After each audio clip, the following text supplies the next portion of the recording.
कृपा सिंधु जगत स्वामी नमस्तुभ्यम नमो नमः। हे कृपा के सागर, जगत के पिता, तेरे चरणों में मेरा बार बार नमस्कार हो। ऐसी प्रार्थना करके श्री शुक्र जी ने पूछा, हे पिताजी, आज आपकी वाणी सुनने के लिए बहुत सी आत्मा उत्सुक हो रही हैं। कृपा करके उन्हें आशीर्वाद देने की कृपा करें। श्री भृगु आज श्री भृगु जी बोले, देखो पुत्र भक्तों, आज का दिन समर्पण का है, उत्सर्ग का है, बलिदान का है।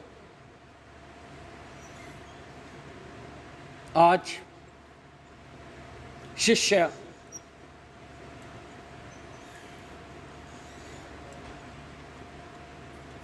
गुरु के प्रति प्रकट होकर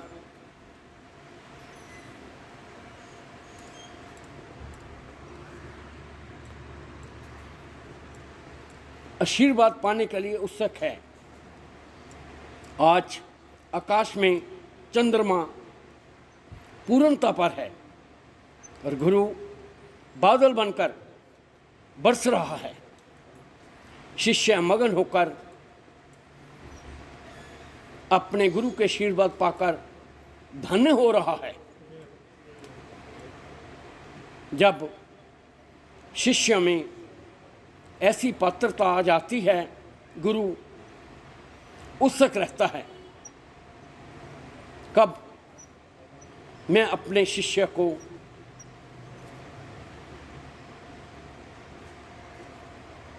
तत्व ज्ञान की प्राप्ति करवाऊं।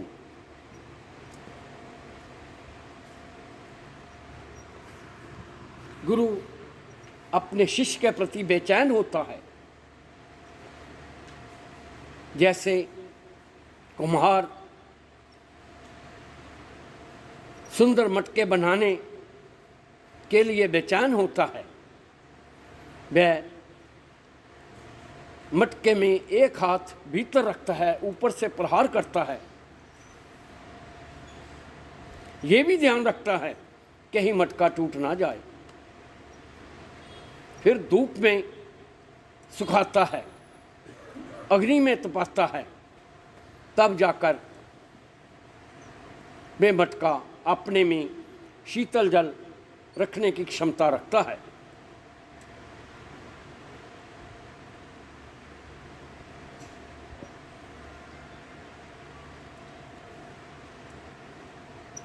पूर्ण वर्ष में एक बार जब आषाढ़ पूर्णिमा होती है, शिष्य अपने गुरु के स्थान पर जाकर गुरु के दर्शन पाने के लिए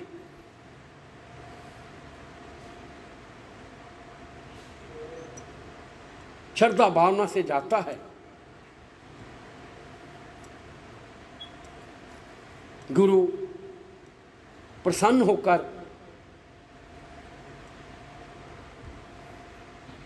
पूर्ण वर्ष हृदय से आशीर्वाद देता है। शिष्य गुरु कृपा पाने का अधिकारी हो जाता है।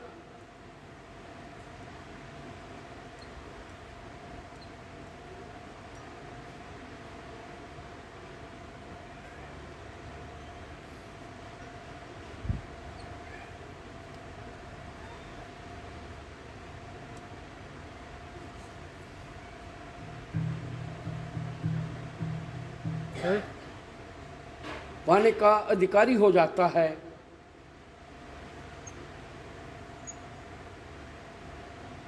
कभी कभी गुरु नारियल के फल की भांति होता है, ऊपर से कठोर। इसी कारण बहुत से शिष्य गुरु से दूर हो जाते हैं।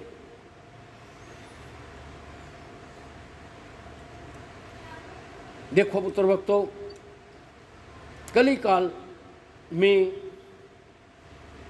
शिष्य अपने जैसा गुरु ढूंढता है जो चमत्कारी हो, लोभी हो, तृष्णा से भरा हो, चमत्कार दिखाकर शीघ्र से शीघ्र मनोकामना पूर्ण करने वाला हो।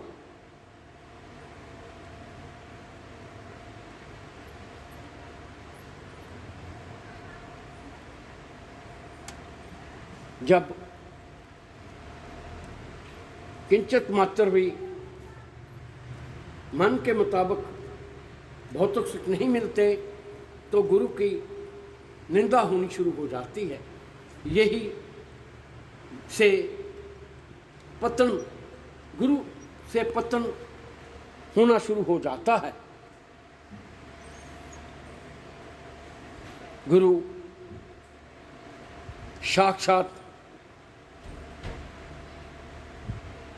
प्रमाण है। सोचो, यदि अक्षर ज्ञान गुरु ने शिक्षा के रूप में ना दिया होता तो आज धरती लोक पर मानव पशु के समान होता। अक्षर ज्ञान गुरु ने दिया, जिसका आज साक्षात फल भोग रहे हैं। प्रथम गुरु माता होती है, द्वितीय गुरु अक्षर ज्ञान देने वाला होता है, उसके पश्चात दीक्षा गुरु जो भावसागर से पार कर देता है, तत्व ज्ञान की प्राप्ति करवाता है। ये त्यौहार पूर्णतः भारतीय है। आषाढ़ मास की पूर्णिमा को मनाया जाता है, जब धरती ज्येष्ठ मास की सूर्य की गर्मी से तपती हुई जल से शांत हो जाती है और धरती माँ हरे रंग का वस्त्र पहनकर सभी को खुशियाँ प्रदान करती है। देखो पुत्र भक्तों, ये संसार प्रकट है, परमात्मा आप प्रकट है। पेड़ प्रकट हैं, जड़ें आप प्रकट हैं। इसी अप्रकट के ऊपर प्रकट खड़ा है। यही सत्य है और यही धर्म है। जब शिष्य गुरु के तालमेल में आ जाता है, गुरु अपनी ऊर्जा शिष्य में उतार देता है। गुरु देवी देवताओं के दर्शन करवाता है और फिर परमात्मा से मिलान करवा देता है। बस यही विधि को गुरु ने बताना होता है। जैसे दूध में दही है, दही में छाछ है, छाछ में मक्खन है और मक्खन में घी है, बिना विधि के निकाल नहीं पाओगे। यदि दूध में जल डालते जाओ, मक्खन मिलने वाला नहीं। अगर विधि के साथ चलोगे, दूध में से दही, छाछ, मक्खन, घी सभी प्राप्त होता है। जब मक्खन प्राप्त होता है, उसमें भले जितना मर्जी जल डालते जाओ, वे फिर जल में मिश्रित नहीं हो सकता। ऐसे ही जब गुरु अपने आशीर्वाद देता है, उसके ऊपर फिर कलयुग का प्रभाव नहीं होता। बस उसे तो गुरु को एक दृश्य आँख से देखना है, दिन रात गुरु के आदेश की पालना करते हुए गुरु द्वारा बताया हुआ मार्ग पर चलता है। प्राणी अपनी जीवन यात्रा करता है। गुरु की अनंत महिमा है।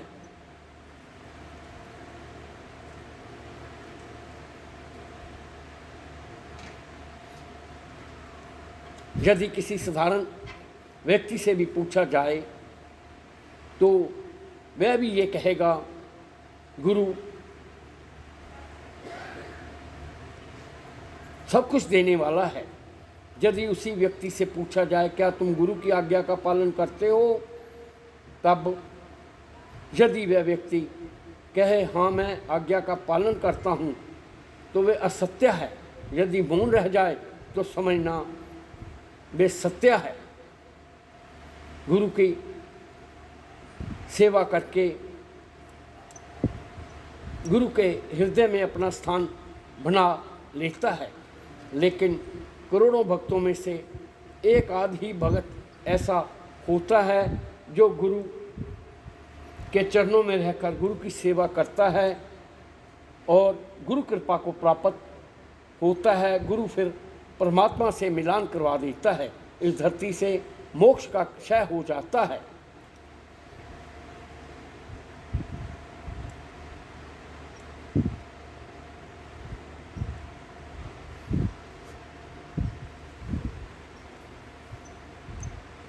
कलिकाल में शिष्य अपनी मन के मुताबिक गुरु को बनाते हैं, अपनी शर्तें रखते हैं। यदि भौतिक सुख मिलते हैं तो गुरु की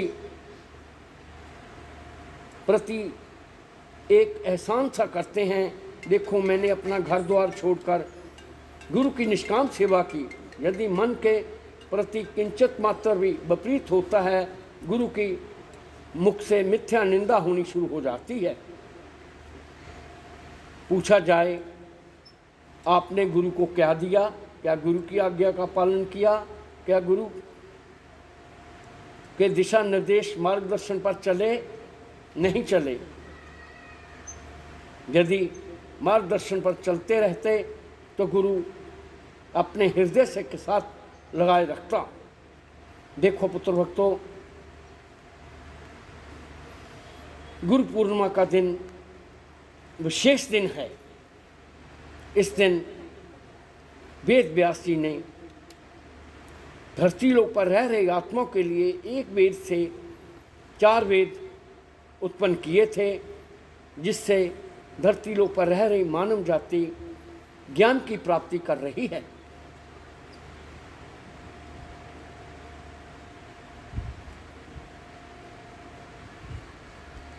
गुरु को देव आत्माओं ने भी चंद्रमा के रूप में कहा है। साधारण व्यक्ति सूर्य की तरफ दृष्टि नहीं मिला सकता, मिलाएगा तो दृष्टिहीन हो जाएगा।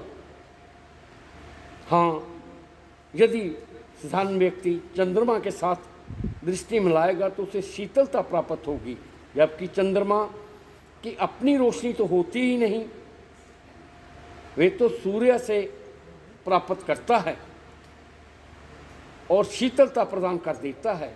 ऐसे ही पुत्र भक्तों, साधारण व्यक्ति की दृष्टि में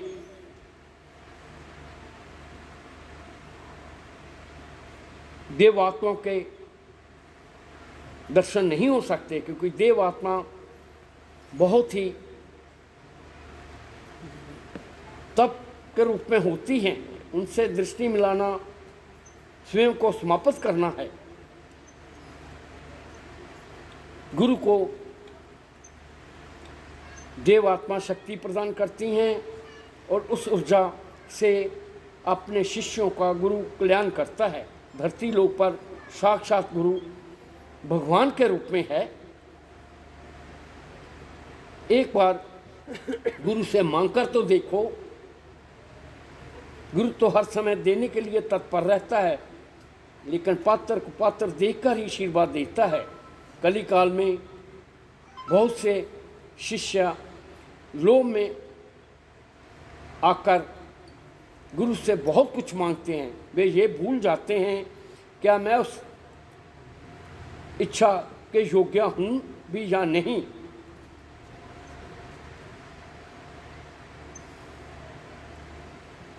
गुरु दान करवाता है, तीर्थ यात्रा करवाता है, सिमरन सत्संग करवा करवा कर पूर्व जन्म के पापों को नाश कर देता है। हे पुत्र भक्तों, गुरु कृपा से बढ़कर कोई कृपा नहीं। यदि हम ऋषि मुनि भी चाहें गुरु की महानता को समझाना तो वो भी कम है। पूरी धरती को कागज समझकर पूरे वनों की लेखनी बनाई जाए, गुरु की महिमा लिखी जाए तो भी ये कम पड़ जाती है। प्रथम गुरु माता होती है, द्वितीय गुरु शिक्षा गुरु और दीक्षा गुरु तत्व ज्ञान की प्राप्ति करवाता है। गुरु हर क्षण उस क्षण की प्रतीक्षा में रहता है कब शिष्य पूर्ण पात्र होता है तो गुरु अपनी ऊर्जा उसमें परिवर्तन कर देता है। हे पुत्र भक्तों, गुरु अंधकार से रोशनी की ओर ले जाता है।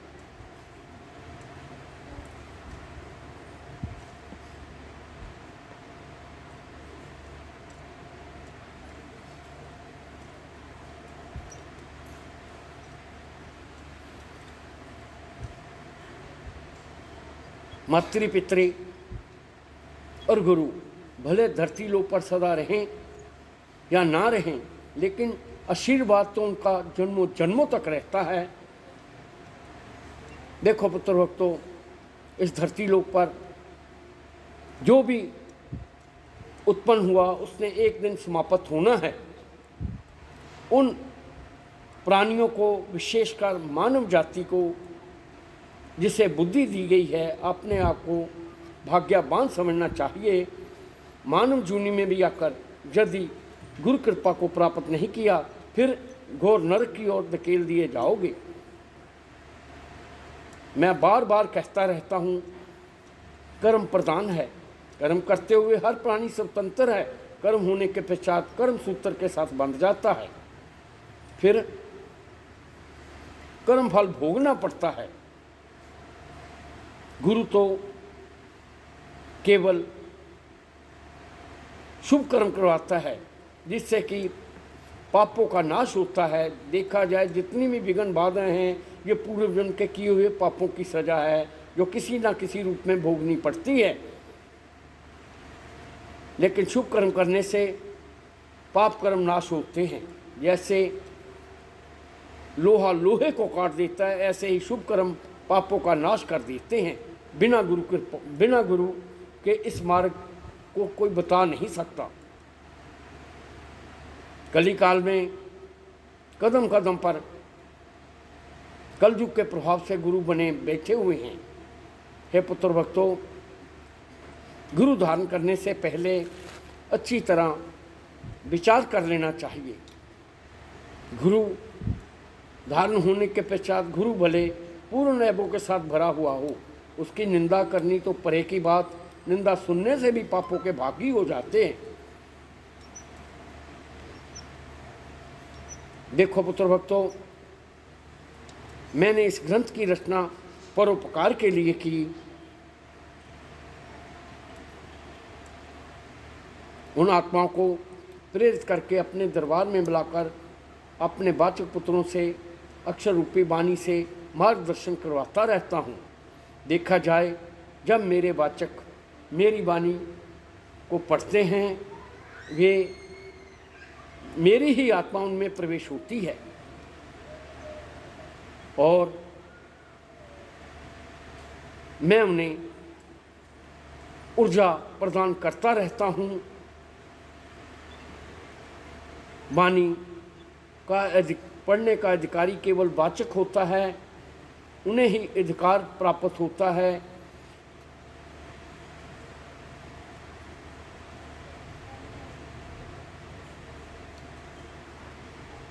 जब वाचक मेरे ग्रंथ को स्पर्श करते हैं तो मेरी आत्मा उनमें प्रवेश हो जाती है।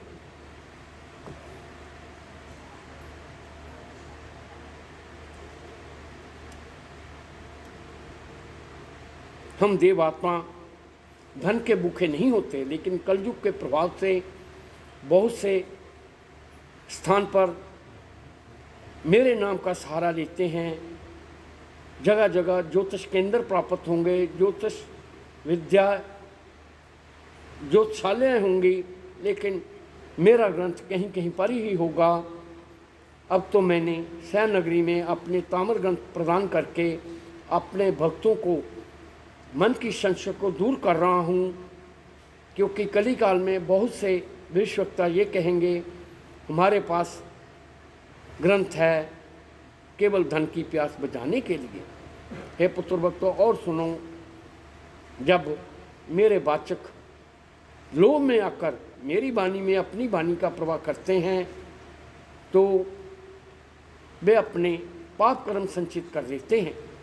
इसलिए मैं दादा गुरु के रूप में हूँ। मैं समय समय पर अपने वाचकों को मार्गदर्शन करता रहता हूँ। कभी कभी कलयुग का इतना प्रभाव होता है, वाचक लोभ में आकर धन संचित करते हैं, लेकिन लोभ में आकर किया हुआ धन संचित रोगों पर व्यय हो जाता है। फिर मन में आता है मैंने कौन से ऐसे कर्म किए।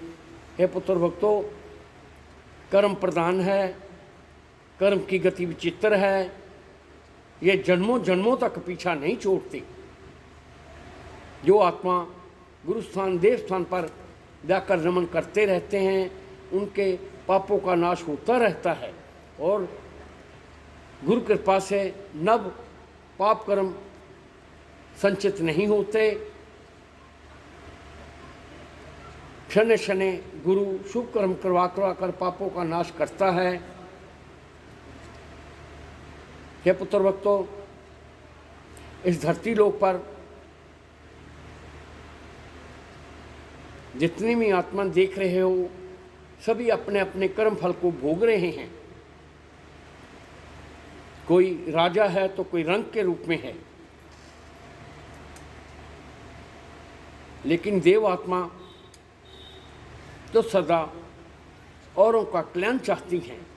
ऐसे ही पुत्र भक्तों, एक समय एक शूद्र और उसकी पत्नी, जिनके परिवार में और कोई भी नहीं था, वे शूद्र अपनी और अपनी पत्नी की उदर पूर्ति करने के लिए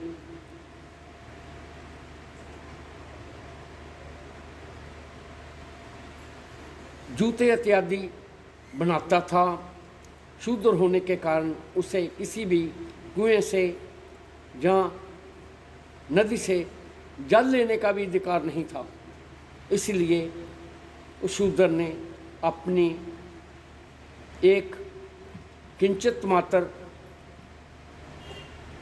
जल की बोली के रूप में बनाया हुआ था, वहीं से वे जल लेता और अपनी जीवन का निर्वाह कर रहा था।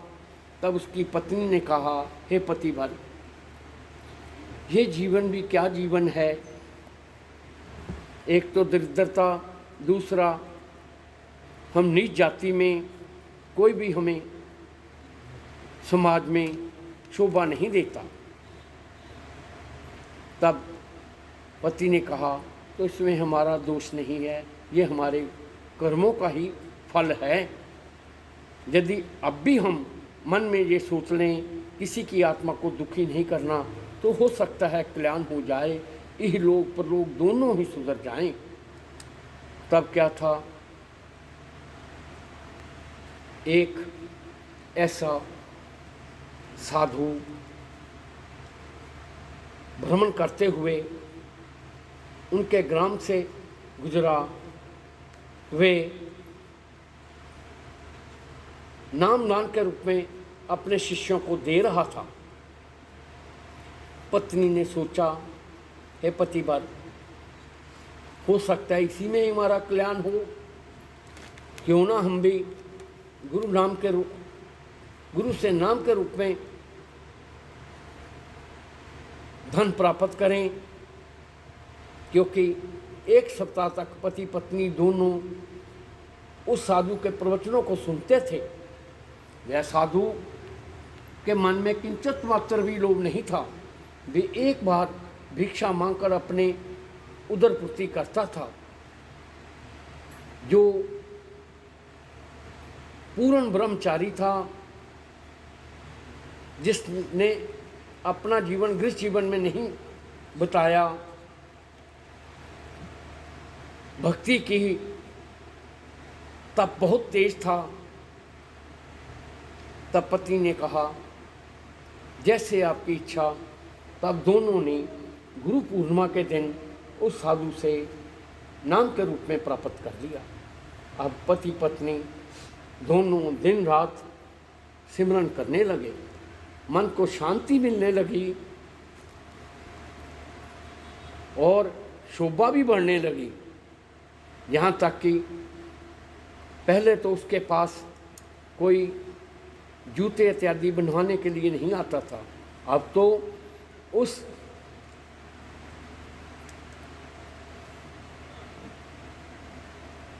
पूरे नगर में राजा के भी जूते उसी के हाथों से बनते थे।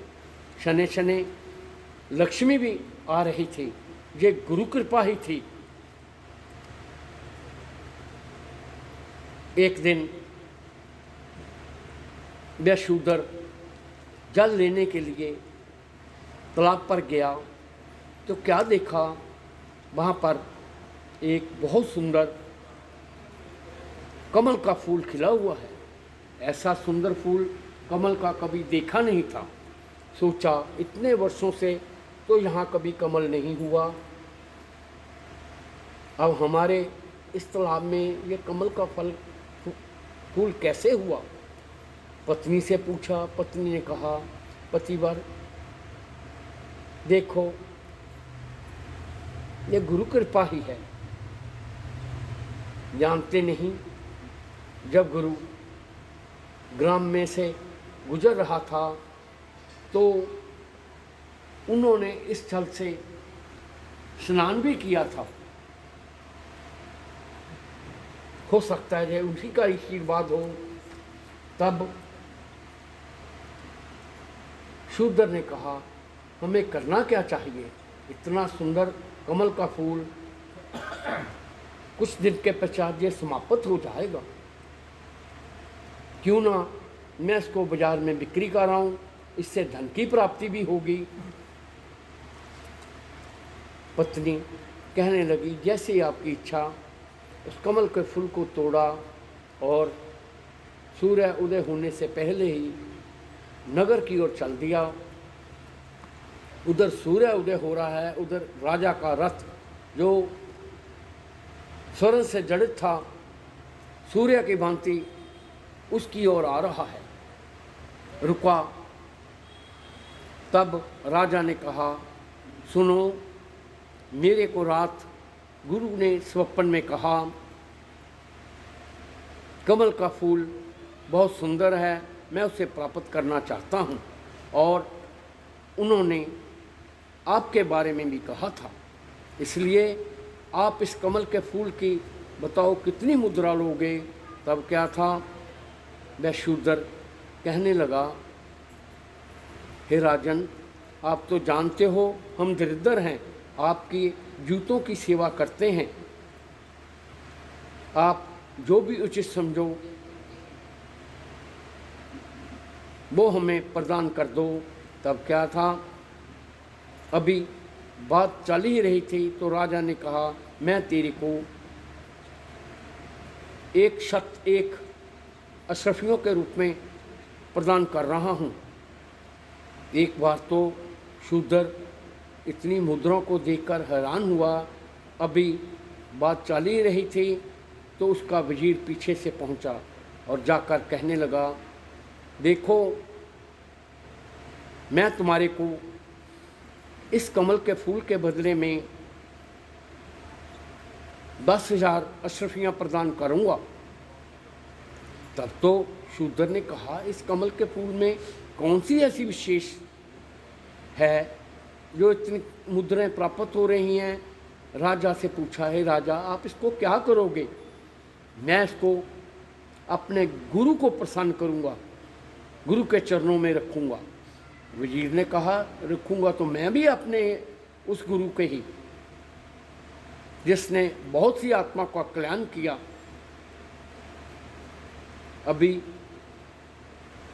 सोच ही रहा था, एक नगर का सेठ वहाँ पहुँचा और आकर कहने लगा, सुनो भाई, इस कमल के फूल का अधिकारी मैं हूँ, इसके बदले में मैं तेरे को 1 लाख अशरफियों के रूप में प्रदान करूँगा।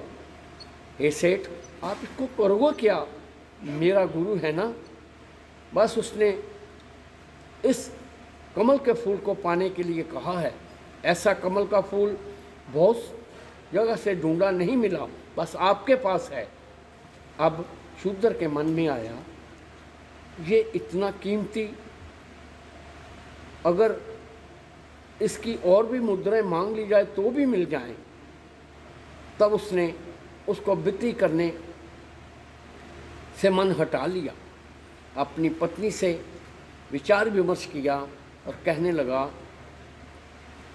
अब हमें क्या करना चाहिए। पत्नी, जो बहुत शीलता धैर्य वाली थी, कहने लगी, देखो, यदि हमारे पास कमल का फूल ना भी होता तो भी हमारी उधरपूर्ति हो रही थी। ऐसा समझो, हमारे पास कमल का फूल नहीं है, क्यों ना हम अपने गुरु के चरणों में ही भेंट कर दें। ऐसा मन बनाया। गुरु पूर्णिमा के दिन ही 1 वर्ष व्यतीत होने पर गुरु के चरणों में पहुंचा। वहाँ पर राजा भी था, वजीर भी था, सेठ भी था। गुरु ने कहा, देखो, आज बहुत से भगत आशीर्वाद पाने के लिए आए हैं, लेकिन जानते हो, ये शूद्र किसी राजा, वजीर या किसी सेठ से कम नहीं है। इसके पास इतनी कीमती फूल हैं, इसने सभी मुद्राओं को ठुकरा दिया। अब आप बताओ, सबसे बड़ा सेठ शूद्र ही हुआ।